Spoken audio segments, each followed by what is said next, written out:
बिस्मिल्लाहिर्रहमानिर्रहीम। अस्सलाम वालेकुम डियर स्टूडेंट्स।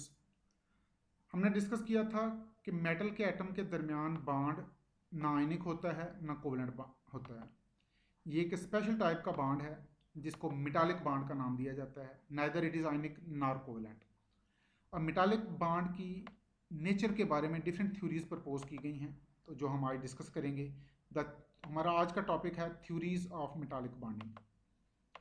तो first of all, electron gas theory, that is also called electron sea theory or electron pool theory. It is also called free electron theory. It is also called Lorentz theory. इसको electron gas theory इसलिए कहते हैं क्योंकि ये theory कहती है कि जिस तरह गैस के मालिक्यूल फ्रीली मूव करते हैं, गैस के मालिक्यूल के दरमियान neither there is force of attraction nor repulsion between gas molecule, similarly metal में वैलेंस इलेक्ट्रॉन इसी तरह फ्रीली मूव करते हैं। और इस थ्योरी को इलेक्ट्रॉन सी थ्योरी इसलिए कहते हैं कि मेटल में कैटायंस, जब मेटल के वैलेंस इलेक्ट्रॉन रिमूव हो जाते हैं तो जो left behind part of atom है that is called cation.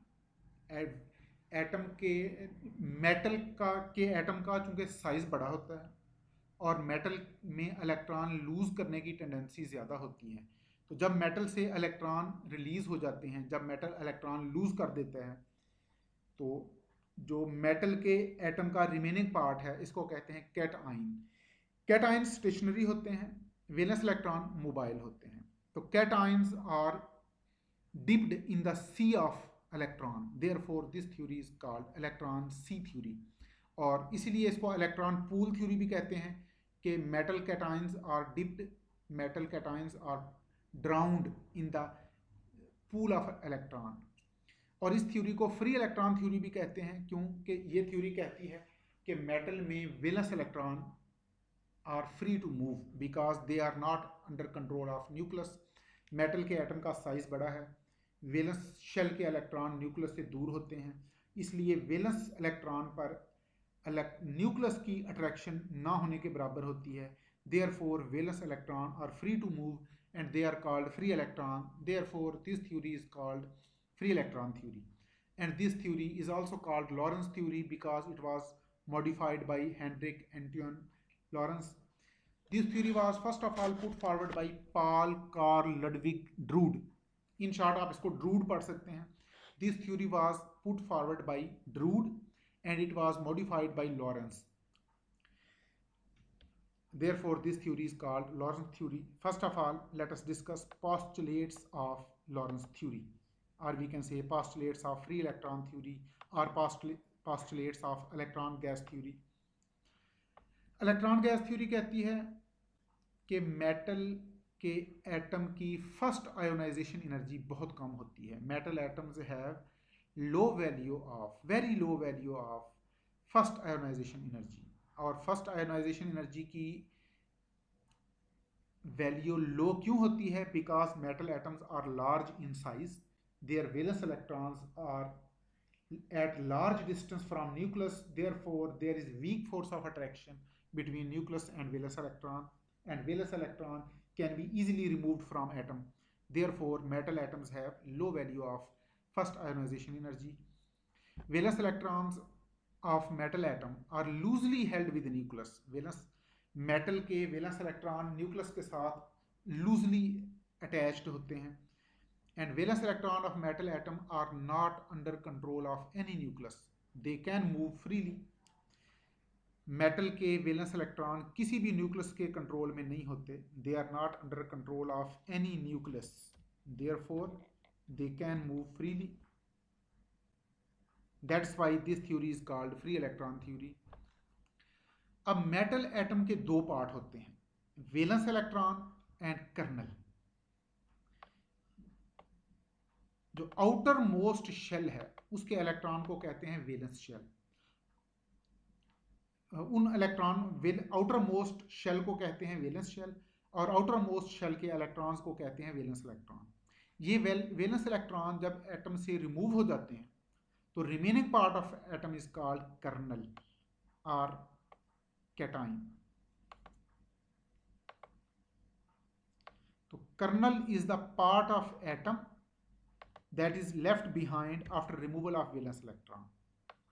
Kernel is the part of atom left behind after removal of valence electron. valence electron की removal के बाद जो बाकी पार्ट बचता है उसे कहते हैं कर्नल. एंड कर्नल पर जाहिर है जब इलेक्ट्रॉन रिमूव हो जाएंगे तो रिमेनिंग पार्ट ऑफ एटम पर पॉजिटिव चार्ज होगा, therefore it is also called cation. kernel is positively charged, therefore it is also called cation. And valence electrons are light and mobile. valence electron हल्के होते हैं और mobile होते हैं. they are free to move, but kernels are heavy and stationary. kernels, they are heavyweight and they cannot move freely. They are stationary. They are at their fixed position. valence electrons are delocalized. चूंकि valence electron are free to move, therefore they are delocalized. They can move freely from one kernel to other kernel. ये किसी भी colonel के control में नहीं होते, ये किसी भी न्यूक्लियस के, किसी भी कैटाइन के कंट्रोल में नहीं होते. metallic bond is formed due to simultaneous force of attraction between valence electron and kernel. Valence electron और कर्नल के दरमियान जो अट्रैक्टिव फोर्स होती है that is called metallic bond. लेकिन ये किसी एक कर्नल और किसी एक वैलेंस इलेक्ट्रॉन की फोर्स ऑफ अट्रैक्शन नहीं है. It is force of attraction between all kernels and all valence electron. तो simultaneous force of attraction between valence electron and kernel is called metallic bond. और जितना valence electron ज़्यादा होंगे उतना ही metallic bond की strength ज़्यादा होगी. Strength of metallic bond is directly proportional to number of valence electron. Sodium में सिर्फ एक वैलेंस इलेक्ट्रॉन है, सोडियम में मेटालिक बॉन्ड वीक होगा. मैग्नीशियम में दो वैलेंस इलेक्ट्रॉन हैं, इसमें मेटालिक बॉन्ड स्ट्रांग होगा. और किसी एटम में वैलेंस इलेक्ट्रॉन अगर ज़्यादा होंगे उसका मेटालिक बॉन्ड ज़्यादा स्ट्रॉन्गर होगा.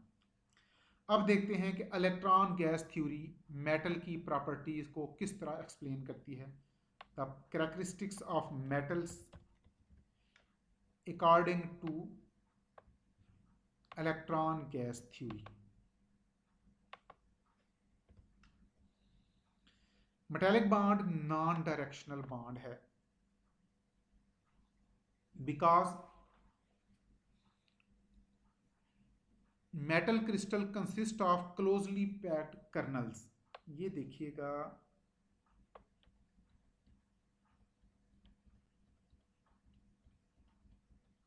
ये कुछ diagram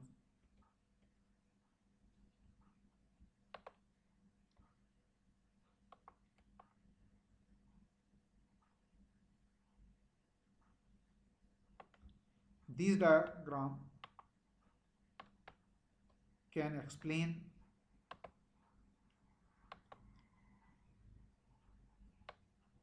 non-directional nature of metallic bond.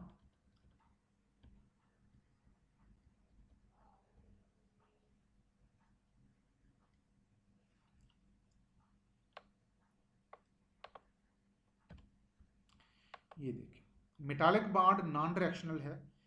ये देखिए अगर आप इसे हिट करते हैं, यहाँ अगर मैंने इसकी हैमरिंग की, इसे हथौड़े से हिट किया तो ये कर्नल्स, ये जो पॉजिटिव चार्ज है ये सिर्फ न्यूक्लियस पर नहीं है क्योंकि न्यूक्लियस तो बहुत छोटा होता है. It is actually remaining part of atom after removal of electron. ये ब्लू वैलेंस इलेक्ट्रॉन्स हैं और red circle they are cations that are produced after removal of electron. जब आपने मेटल को हिट किया तो कैटाइंस डिस्प्लेस हो गए, उन्होंने अपनी पोजीशन चेंज कर ली. और जब कैटाइन डिस्प्लेस होंगे तो इनके साथ जो इलेक्ट्रॉन हैं ये भी डिस्प्लेस हो जाएंगे. तो मेटल ब्रेक नहीं होगा, अपनी पोजीशन चेंज करेगा, अपनी शेप चेंज कर लेगा.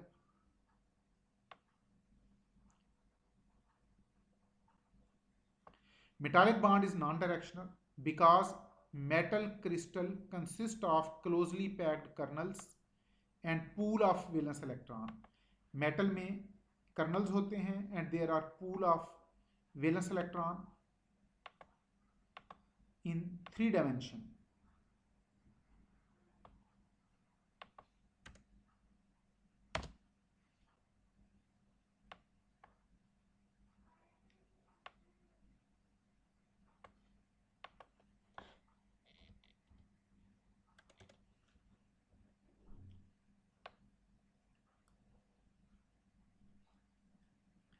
Metallic bond is weaker than ionic bond and covalent bond. Metallic bond ionic bond से भी वीकर है, कोवेलेंट बॉन्ड से भी वीकर है। अब ये मेटालिक बॉन्ड आयनिक बॉन्ड से वीकर क्यों है? क्योंकि आयनिक बॉन्ड में एक कैटाइन के साथ कुछ एनाइन होते हैं और एक एनाइन के साथ कुछ कैटाइन होते हैं, और आमतौर पर यही कंसीडर किया जाता है कि आयनिक बॉन्ड एक कैटाइन और एक एनाइन के दरमियान ही होता है। लेकिन मेटालिक बॉन्ड में बहुत सारे कर्नल्स होते हैं और बहुत सारे मोबाइल इलेक्ट्रॉन्स होते हैं। Metallic bond is weaker than ionic bond because ionic bond is formed due to attraction between cation and anion. Attraction between few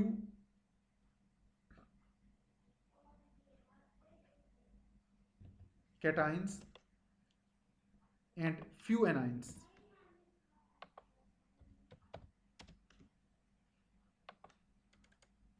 But metallic bond is formed due to simultaneous attraction between many cations and mobile electron. Ionic bond जब हम समझाते हैं, हम कहते हैं एक atom ने electron lose किया, एक ने इलेक्ट्रॉन गेन कर लिया, उन दोनों के दरमियान जो फोर्स ऑफ अट्रैक्शन है ये आयनिक बॉन्ड है। लेकिन एक्चुअली ऐसा नहीं होता। आयनिक बॉन्ड जस्ट एक कैटाइन और एक एनाइन के दरमियान नहीं होता, बल्कि एक कैटाइन के साथ कुछ एनाइन और एक एनाइन के साथ कुछ कैटाइन अटैच होते हैं। लेकिन मेटल में एक मेटल के पीस में जितने भी कर्नल्स हैं, जितने एटम हैं, they are many more than Avogadro's number of atoms. अगर एक मेटल के पीस में एवोगैड्रोस नंबर ऑफ एटम्स हैं तो there are Avogadro's number of kernels and many many times greater number of valence electron. Valence electron की चूंकि एक atom में अगर एक या दो भी वेलेंस इलेक्ट्रॉन हुए तो देयर आर ट्वाइस और thrice number of valence electron. उन तमाम कर्नल्स और उन तमाम वेलेंस इलेक्ट्रॉन की जो साइमल्टेनियस फोर्स ऑफ अट्रैक्शन है ये मेटालिक बॉन्ड है। इसलिए मेटालिक बॉन्ड वीक बॉन्ड होता है, क्योंकि आयनिक बॉन्ड में एक कैटाइन कुछ एनाइन के साथ और एक एनाइन कुछ कैटाइन के साथ अटैच होता है। लेकिन मेटालिक बॉन्ड में there are many many number of cations and much more greater number of valence electron. Therefore it is relatively weaker bond. और मेटालिक बॉन्ड ना सिर्फ आयनिक बॉन्ड से वीकर है, it is even weaker than covalent bond, क्योंकि covalent bond में electron share होते हैं just between two atoms. In covalent bond one और more pair of electron are shared between two nuclei. लेकिन metallic bond में mobile valence electron are shared by large number of nucleus. Covalent bond में दो nuclei होते हैं, दो atom होते हैं और उनके दरमियान 2 या 4 या 6 इलेक्ट्रॉन शेयर होते हैं और ये इलेक्ट्रॉन लोकलाइज्ड होते हैं। कोवेलेंट बॉन्ड में इलेक्ट्रॉन लोकलाइज होते हैं, लेकिन मेटालिक बॉन्ड में इलेक्ट्रॉन डीलोकलाइज होते हैं। In covalent bond electrons are localized. Electrons are mostly localized. Mostly का वर्ड इसलिए यूज करेंगे क्योंकि पाई बॉन्ड में सम टाइम इलेक्ट्रॉन लोकलाइज नहीं भी होते। तो कोवेलेंट बॉन्ड में electrons are mostly localised, but in metallic bond electrons are always delocalised.